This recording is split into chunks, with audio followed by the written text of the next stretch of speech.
Hello, I'm back again. Since the last video, there's been quite a bit of progress on this layout, as I think you can see. Um, just run along the length to begin with. It's only 72 centimetres,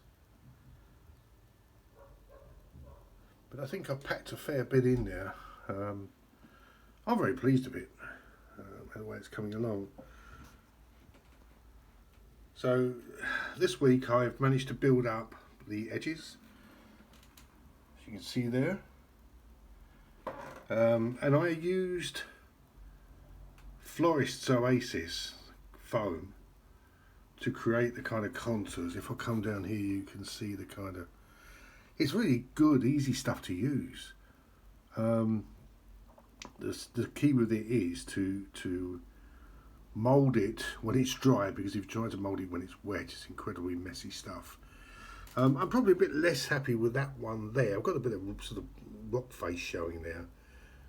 I wish I'd extended it down a bit more and a bit more of a gradual. I mean, it's something I could still do, but I don't really want to muck about with it now. This side, sorry, I'm using a bit of a funny camera angle here. This side is much better.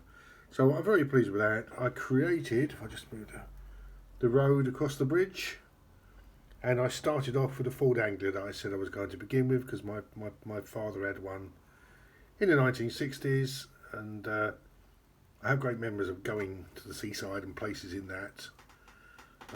I'll get slightly earlier models for the rest of them, but anyway, so I flocked all this end. I used a mix of two different shades of static grass. Yeah, static grass I should say, not flock. Applied over the Vallejo, which I'll just show you what I use. You can just see that bit of that brown coming through there. And I've used this for years, this stuff, on my model soldier things. It's great. It goes straight off the brush, straight on, easy to apply. That dries to that kind of real nice earthy shade. Just looking at this part here, I can see that there are parts there you can probably see where it's slightly darker, because I did that first. And I must have used a very slightly different shade of static grass. But it's not going to worry me, because I've got some fence wire, post and wire fence on order that's going to go around the bottom of the hill there, and some sheep which will be grazing upon the hill there. Wiring tube, as you can see, for the point operation, and I've thoroughly tested the locos and they run fine through the points. Next video I'll do a running video just to show. On the subject of locos, both bought pre-owned. The little Ginty is a good runner. I bought that one first. Well, I think I've told the story here. I bought a Ginty, it would not run, it was lurching, so I replaced it with another one. And this one is far better. It does run really, really well through all the point work. Runs nice and slowly. So I decided to add the 4F tender loco, and this was a private purchase, private sale. I paid £68 for it, and he actually said that it was a sweet, sweet runner. And I must admit, it is just that. It runs so smoothly in both directions, quietly, smoothly, crawls across the point work. I'm really, really, really pleased with that purchase. I left him some great feedback, because you know, you never really know what you're going to get when you buy a set, because they're getting on a bit, some of these, aren't they? But just when I painted all the passengers and station figures, because I've said before, it's what I do.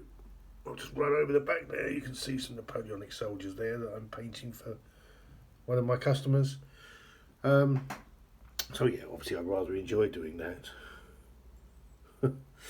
There's a few there in the goods yard.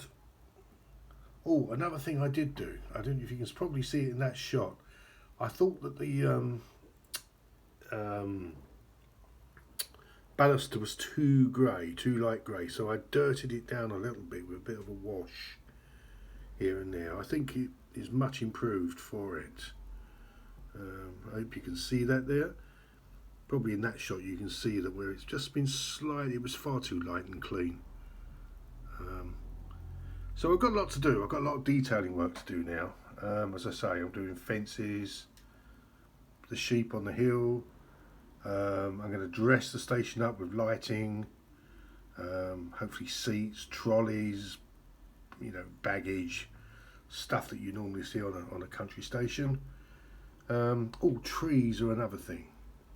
I don't know, I might do seafoam trees, but I'm going to have a couple of trees along behind that wall there. And I'm definitely going to have one tree that's going to stand here to try and disguise the rather abrupt ending of that hillside there.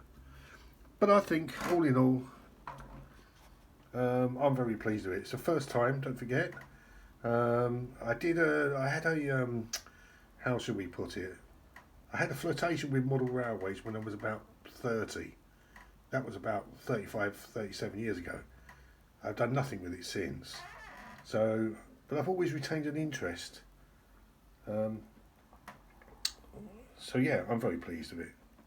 I won't really think I'd want to do anything bigger, or I have, if I just get a shot down through there, I have managed to extend the rail out.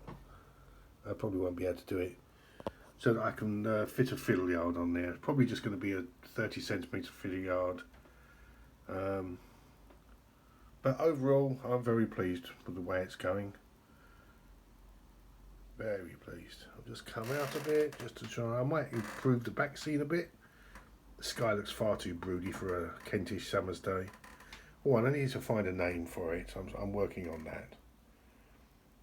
So next time I'll try and do a running session if I can get the camera mounted on a stand of some sort to give me free hands.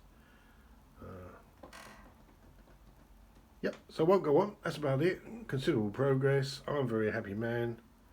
And that's it for now. Thanks very much. If you do like this, what I'm trying to do here, please give us a like and a subscribe. I'm not expecting great things of the channel. I just wanted to document my journey into model railways. So there we go. Thanks very much if you watched. Cheers very much. Bye.